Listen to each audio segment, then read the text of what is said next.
Okay, so now we're going to look at different strategies to increase exercise program adherence through technology.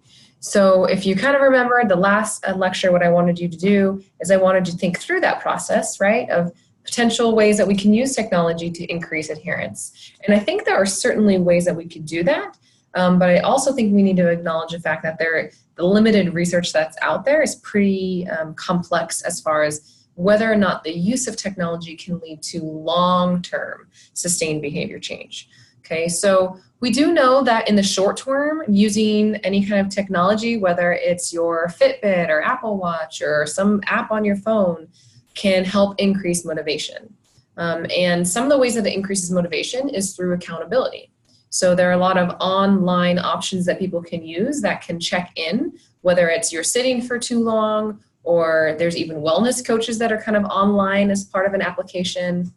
So there's a lot of ways to provide accountability through these applications, and that seems to really help people be motivated. It does give them insight into what your client is doing outside of their time with you. And so a lot of trainers will utilize technology as kind of a team effort with their own coaching. And so there's settings on different applications that you can give access to different apps to your trainer. And so a lot of clients are doing that. Obviously, you have to give consent before you do that. But you all probably have done that, whether it's a friend app or whatnot. You can kind of see how people are doing. And it's a great way for you to be able to check in on your clients when they're not working with you. It can provide competitive advantage and it can really give people who thrive in competition something to look forward to. So I don't know if you're all familiar with Fitbit, but Fitbits constantly have different challenges that you can do. I know the Apple Watch does as well. And so all of these different technologies are starting to recognize that competition can help thrive people and can help them stay motivated and continue with their behaviors. And then lastly, it can help with their focus, right? So if they have a specific goal of wanting to be less sedentary, certainly these technologically advanced watches like a Fitbit or an Apple Watch can certainly help with that. So, because it tells them, right, you've been sitting for too long, you need to move. And it can tell you exactly, when their heart rate's going up. It can tell you, an estimate of what their caloric expenditure is. So, in a way, these applications can really help. But I just want you to all know that, the data out there for long-term assistance is very limited. Okay. Here's a nice, this just comes directly from your book. It's a nice little figure that shows you adults and then children and girls and boys 6 to 12. And if you were to utilize any sort of step counter, whether that be your Garmin or whether that be a true pedometer, you can kind of see what the normal ranges are. And so you see that if it's less than 5,000 for adults, less than 7,000 for young girls, or less than 10,000 for young boys, that's classified as sedentary. And then under classification, you can see that it goes all the way from sedentary to highly active. So if you think you're a highly active person as an adult, you would be getting more than 12,500 steps per day. Okay. So if you do wear any sort of accelerometer or pedometer device, it's always interesting to look at that and kind of compare yourself against it. Okay. And these are good numbers for your clients to know as well. So now I want you to think through some ways that you can use technology to help your client. And I know we discussed a few right now, but just think, in addition to maybe watches, what else can you use to help facilitate your client achieve their goals? So pause, take note, and now let's go ahead and discuss a few. So pedometers are basically step counters, right? Accuracy varies depending on the type of pedometer that you're using, and placement matters. So there are pedometers that you typically need to wear on your waist, but a lot of times people will just kind of hold it in their hands, they'll put it in their backpack, so it's not nearly as accurate. Accelerometers are actually a little bit more advanced than pedometers because it kind of can give you minute-by-minute tracking of not just step, but acceleration, right? So speed of which you're doing that. And it can monitor frequency and duration and intensity. So accelerometers are a little bit more advanced and give you some more information. Sometimes you get a combined device that has pedometry as well as accelerometry, and that can really improve that device's ability to estimate caloric expenditure. So knowing which devices you're using and what technology they have is important. Heart rate monitors, we know what those are, right? That can monitor heart rate throughout exercise. We know there's a lot of different organizations that that's kind of the crux of their organization, right? So when you think about Orange Theory and all these other types of group fit that will actually utilize that heart rate monitor band while the people are being physically active and they have their names and their heart rate up on the board. Again, it's kind of this way of motivating people. Okay. GPS or global positioning systems, those are a lot of different devices. Like I know for sure the Garmin's have them and the Apple Watches. And it can provide location of where they are. It can also give you altitude and distance. And so if you're someone who's really, say they really like to run, one of the nice things about advanced Garmin's are that they have this GPS enabled device, which allows someone to see not only how far they've gone and how fast they've done it, but they can see the different altitude, their velocities at different parts and times. So that's really important. Interactive video games. This is actually an area of research for one of my good friends at San Francisco State, and it's becoming more and more popular for people to try to utilize kind of this new type of video game, right? Where it's VR, right? You put something on your face and all of a sudden you see a whole different virtual reality and you're able to play those games kind of in this virtual reality space. And so these interactive video games, the idea behind them is that they're not just fun, right? But they also give you some physical activity as well.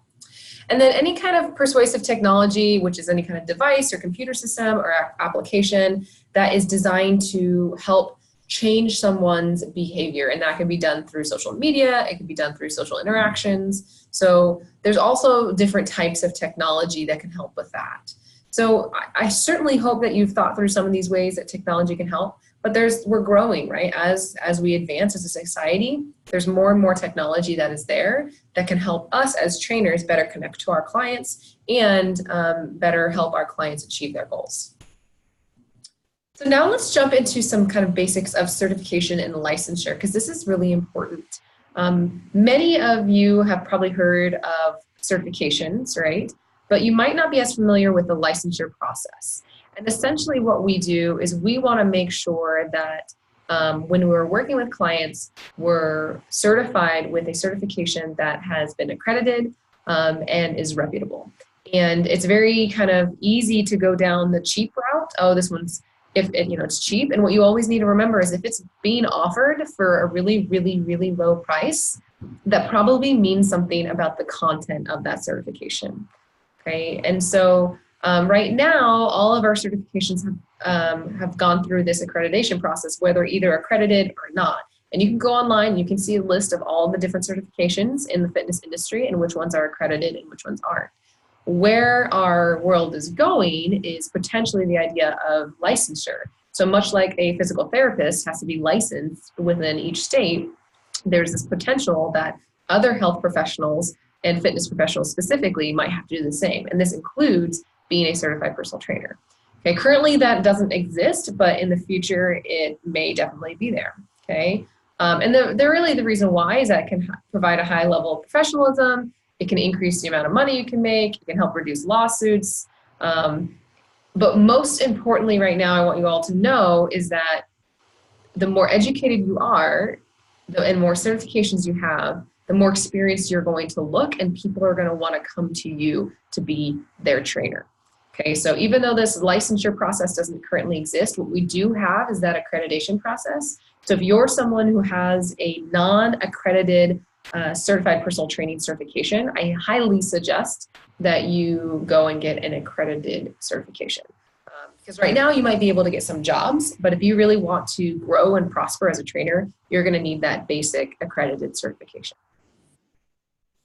So now let's talk about how you can make an impact as a trainer. And one of the first things that you need to do is get certified. And I know a few people in this class are certified, but many of you are not. And that's the goal of this class, is from start to finish, I want you to be able to know how to be a good personal trainer and know some of the behind the scenes processes of how to go about that process. That includes everything from getting certified to starting your own business. Okay, so all of these things are really important. I think the take home message is that a formal education, not just experience, but a formal education that includes a license, an accredited certification is imperative for you to be able to be successful as a certified personal trainer in this field, because our market is just inundated with people who are interested in being in the fitness world. It's growing. And so the way that you can be competitive is by making sure that you're educated and that you have accredited certifications. So let's look through some of the things that personal trainers, right? So what our personal trainers really needed, because what happens sometimes is we think, well, I have this app and I can just do a TRX row on my own now, right? Because I have this app. Or there's these videos that I can put on in my at 24-hour fitness. I don't need a spin instructor, right? So one of the worries that fitness professionals have is that we're going to slowly be replaced by these online technologies. Okay, and that certainly is understandable, but what we also really need to remember is that there's an essence of human connection that exists. And so there was a study that was done in 2008, and it looked at the influence of a personal trainer being there in regards to a person's workout. So if a personal trainer is there, how does that influence the client's workout? And they had 46 women who were mid-20s. One group had a certified personal trainer supervising them, and another group did not. They had kind of standard movement patterns: leg press, chest press, leg extension. It was all self-selected weights, so subjects chose their own weight. And what was really interesting, and what you could probably intuitively guess, is that the group that was supervised by that certified personal trainer had a higher percent of their 1RM versus the people who weren't supervised. So the people who were being supervised by the CPT chose about 51.4% of their 1 rep max, so it was individual to them, right? Versus the people who weren't, which only chose about 42.3% of their 1 RM. Okay. These individuals also had a higher RPE during the majority of the exercises and a higher actual 1 RM values. Okay, so what's interesting about this, right, is that it kind of indicates how important it is just to have someone there watching to provide that extra little bit of motivation and inspiration. Okay, and so this is one of those things, right? If someone's asking do I really need a personal trainer? You can always point to research like this that shows just how much of a difference it makes. It almost makes a 10% difference in the weight that these individuals are choosing. And over a long period of time, that will be substantial. So I want to end with this, because I think it's a really nice quote and kind of to sum up what our lecture was today.